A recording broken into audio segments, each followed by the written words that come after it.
안녕하세요. 사고치는 유튜버 김치샐러드입니다. 어제 한 언론사에 임영님 해외 진출과 관련된 칼럼이 전해지면서 우리 팬분들 사이에서 논란이 되고 있네요. 글을 쓰신 기자님도 이것은 취향의 문제라고 가장 먼저 언급하면서 임영님에게 도움이 되는 방향으로 하나의 제안을 한 것이라고 생각됩니다.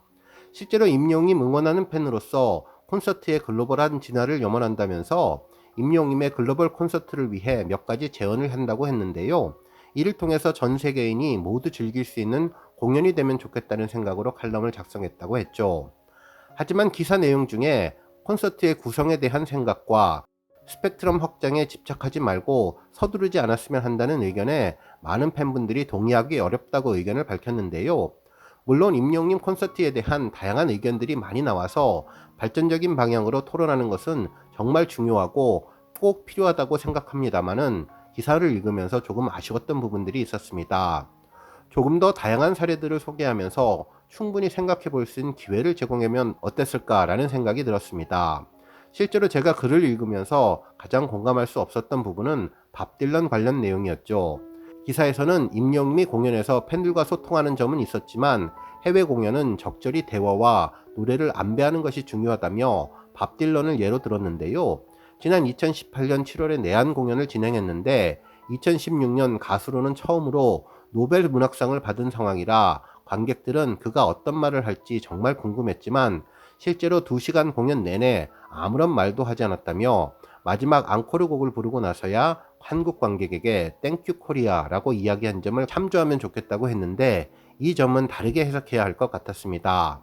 당시 콘서트를 기록한 기사들을 보면 밥 딜런 콘서트에 대해 아쉬웠다는 의견들이 많았죠. 실제로 한 언론사는 오래 기다린 내한 공연, 내가 알던 밥 딜런은 그곳에 없었다라는 제목의 기사를 보도해주며 이런 대목을 전했는데요. 사람들이 얼마나 많이 고개를 돌리며 못 본 척 외면했나 라고 블로잉 인 더 윈드에서 노래했던 딜런, 공전을 노래했던 거장은 공연에서 뚝 떨어진 섬 같았다며 내가 알던 딜런은 그곳에 없었다고 전했죠. 또한 음유시인 밥 딜런만의 공연이라는 기사에서는 2시간의 공연 내내 한마디도 하지 않았고 인사말도 하지 않았다며 21곡을 쉬지 않고 불렀는데 오로지 노래로만 관객과 소통하겠다는 것이 그의 생각이었고 노래만 하고 사진 촬영도 못하게 했다는 점을 언급하면서 관객으로서는 다소 지루하게 느껴질 수 있었고 특히 노랫말의 뜻을 잘 모르는 관객이라면 더욱더 그랬을 것 같다면서 밥 딜런은 8년 전인 2010년 3월 내한 공연처럼 대부분 노래를 멜로디 위주보다는 가사를 읊조리듯이 불러 더욱 건조하게 느껴졌을 것이라며 오히려 대화가 없어 문제였다는 점을 지적해 주었습니다. 저는 아티스트가 노래만 하는 것이 아니라 관객들과 소통하고 함께 이야기하고 꼭 울면서 소소한 부분까지 가까이 가는 콘서트가 더 좋은데요. 아마도 저와 비슷한 취향을 가진 분들도 많다는 생각이 들었습니다. 외국인 분들도 마찬가지라고 생각합니다. 콘서트를 통해 아티스트의 노래를 들으러는 왔지만 노래 중간중간 전해지는 팬들과의 소통과 대화 한마디 한마디에 환호하고 행복해하는 모습은 여러 콘서트장 영상에서도 확인할 수 있었습니다. 세계적으로 많은 팬들과 콘서트를 한 경험이 있는 BTS나 블랙핑크 등 K-팝 아티스트들도 공연 중간중간 많은 소통을 하며 해외의 팬들과 대화하는 모습을 많이 볼 수 있는데요.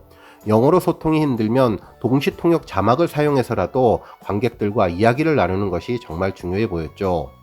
임용님이 영어를 배우기 위해 그렇게 열심히 노력하는 것도 해외 팬들과 현지 언어로 소통하기 위해서가 아닐까라는 생각이 들었는데요. 임용님만의 재치 넘치는 진솔한 대화는 아마도 국내 팬들 못지않은 해외 팬들의 사랑과 공감을 이끌어낼 수 있을 것이라고 봅니다. 콘서트에 다녀오신 팬분들은 모두 공감하실 거라고 생각하는데요. 아니 콘서트에 다녀오시지 못한 팬들이라도 티빙이나 영화 I am hero the final을 통해서 이 점에 대해서는 깊이 생각하실 것 같습니다. 임영님이 콘서트에서 부르는 노래는 적지 않은 분량이라고 생각하는데요. 게스트 없이 오롯이 혼자서 3시간 넘게 이끌어가는 콘서트는 그야말로 임영님의 놀라운 열정과 집중하는 힘을 보여준다고 생각합니다. 오히려 중간중간 대화를 통해서 노래를 더욱더 감동적으로 만들고 다음 노래에 집중하게 만들어준다고 생각하는 팬들도 많다는 점을 꼭 이야기하고 싶었네요. 콘서트 중간에 보여진 영상 아비앙토도 중간에 의상을 갈아입고 다음 곡을 준비하기 위한 멋진 아이디어라고 생각을 하고 조금이나마 팬들과 떨어지는 공백의 시간을 줄이기 위해 무대 위에서 옷을 갈아입는 퍼포먼스 역시 임영님의 진한 팬사랑을 보여주는 것이라고 생각하는데, 이 점은 해외 팬들도 고스란히 느낄 수 있을 것이라고 생각합니다. 오늘 종합뉴스에서는 칼럼에 대한 제 생각 먼저 간단히 전해드리면서 시작했는데요. 그 밖에 다양한 임영님 관련 소식도 계속해서 전해드리겠습니다. 첫 번째 뉴스는 제작 발표의 소식입니다. 9일 상암동 MBC 골든 마우스홀에서는 태어난 김에 세계 일주 2 제작 발표회가 진행되었는데요. 이날 임영님에 대한 언급이 나오게 되었죠. 실제로 이번 제작 발표회는 제작진을 비롯해 기안84, 덱스, 빠니보틀님이 참석했습니다. 태어난 김에 세계 일주는 기안84님이 지구 반대편 먼 곳으로 가서 무계획, 현지 밀착이라는 키워드로 새로운 사람들을 만나면서 겪는 여행 예능인데요. 시즌1에서는 기안84님이 이시연님과 빠니보틀님과 함께 무작정 남미로 떠난 여행기가 담겼는데 분당 최고 시청률을 6.7%까지 올리며 인기리에 막을 내렸죠. 이에 후속편 방송이 확정되었는데 시즌2에서는 성지 순례자들이 머무는 곳 인도의 여정을 담았다고 전했습니다. 실제로 제작진은 태계 일주는 작은 프로그램으로 시작했다고 생각한다면서 기안84님과 PD분이 땅바닥에서 소주를 먹다가 기획하게 된 프로그램인데 후속편까지 제작되어서 감사한 마음이 있었다고 전했네요. 그러면서 기안84님은 임영님에 대한 언급을 해주었는데요. 목표 시청률에 대해서 PD분이 6% 정도 나오지 않을까라고 한다면서 잘 됐으면 좋겠는데 원체 좋은 프로그램들이 많아서 걱정이라고 이야기를 한 뒤 임영님이 나오는 프로그램도 있고 큰일이라면서 동시간대 프로그램 KBS ETV의 마이리틀 히어로를 언급해 주었습니다. 실제로 PD분은 워낙 그 시간대에 사랑을 많이 받는 프로그램들이 있어서라며 저희도 열심히 해보면 태계 일주 프로그램만의 매력이나 특징을 좋아하시는 분들이 있지 않을까 생각한다고 설명해 주었습니다. 실제로 이와 같은 내용이 전해지자 여러 언론에서도 임영이 판 흔든 주말밤 태계 일주 2도 걱정한 시청률 경쟁이라는 제목의 기사를 보도하며 일요일 안방극장 시청률 전쟁이 점점 더 치열해질 것 같다고 전했는데요. 기존 강자인 미운 오리 새끼부터 새롭게 떠오른 임영님의 리얼리티 예능 프로그램 마이리틀 히어로, 그리고 JTBC 신규 드라마, 거기에 이들과 경쟁을 앞둔 MBC의 태어난 김에 세계 일주 2가 긴장한 기색이 역력하다고 전했습니다. 실제로 이러한 방송사들의 걱정은 기존 토요일에 방송되었던 임영님의 리얼리티 예능 마이리틀 히어로가 18일부터 일요일 밤으로 옮기며 시청률 지각 변동을 예고했기 때문인데요. 이 시간대 터줏대감인 SBS 예능 미운 우리 새끼도 시간대가 겹치고 닥터 차정숙에 이어 방송되는 JTBC 신규 주말 드라마 역시 영향권에 들어오기에 태어난 김에 세계 일주 측의 걱정이 클 수밖에 없다면서 특히 기안84님은 임영님도 있어서 큰일이라며 마이리틀 히어로를 꼭 집어 언급했다고 전했습니다. 말 그대로 치열한 일요일 밤이 될 것 같다면서 시청률과 화제성 경쟁에서 어떤 프로그램이 승리할지 관심이 모이는데 드라마까지 영향을 미치는 마이리틀 히어로가 정말 방송가에서는 큰 화제가 되고 있다는 점을 다시 한번 확인시켜주는 기사 내용이었네요. 다음 소식은 SNS 소식입니다. 인스타그램 임영웅 해시태그 인기 게시글에 아주 특별한 내용이 올라왔는데요. 임영웅의 사인이 올라온 게시글이었죠. 한 식당을 방문한 분이 그 식당의 사장님과 대화를 나눈 내용이 전해졌는데요. 정말 임영웅의 성품을 제대로 느낄 수 있었습니다. 이곳은 임영웅이 지난번 먹방 라이브 방송을 했던 양고기 식당이었는데요. 얼마 전 종합뉴스에서 전해드렸던 이치류라는 식당이 맞았네요. 임영웅의 사인과 함께 너무나 맛있게 잘 먹고 갑니다. 늘 건강하고 행복하세요 라는 사인이 아주 인상적이었는데요. 이곳은 워낙 유명해서 여러 번 방송에 나오기도 했었고 수년 동안 미슐랭 가이드 플레이트에 선정된 곳으로 정문에 X표시 비슷하게 블루리본 모양의 마크가 붙어 있는데 임영웅의 라이브 방송할 때 뒤편으로 보였던 X표시가 바로 이곳인 것을 알려주었습니다. 실제로 글을 작성하신 분은 사장님과 대화를 나누며 이것저것 물어본 것 같은데요. 임영웅님은 프렌치렉을 특히 좋아한다면서 일본에 가기 전에도 이곳을 방문해 식사를 했다고 하는데 역시 고기를 좋아하는 임영웅님답다는 의견을 주었습니다.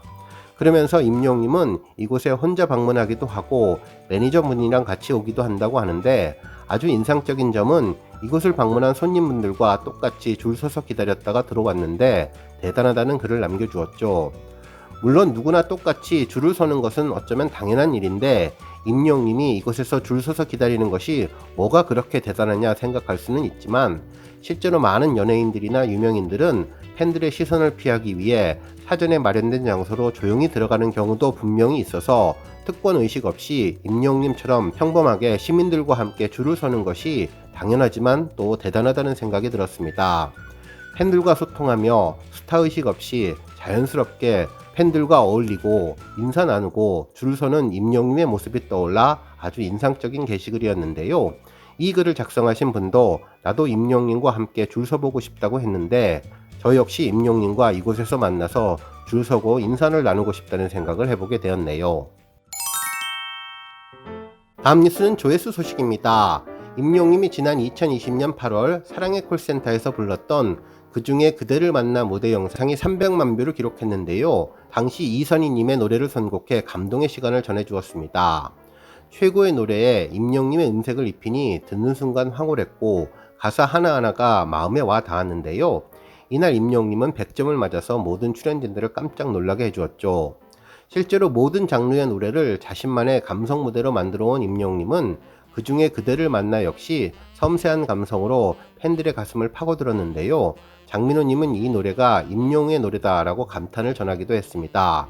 임영웅님이 노래를 불러주니 정말 더 좋다며 명품 보이스가 언제나 감동을 주는 감성장인 임영웅의 한 음절음절이 소중하다며 어떤 노래든 어떤 장르든 섬세한 표현 역시 놀랍다는 반응을 보여준 곡이 300만 뷰를 달성했습니다. 오늘 뉴스 여기까지고요. 영상 보고 내용에 공감하셨다면 잊지 말고 좋아요와 알람 버튼 꾹 눌러주시고요. 아직 구독하지 않으신 분들은 구독 버튼도 꾹 눌러서 응원해주세요. 매일매일 임영웅님의 즐거운 소식 만나실 수 있습니다. 추천 영상도 많이 봐주세요. 감사합니다.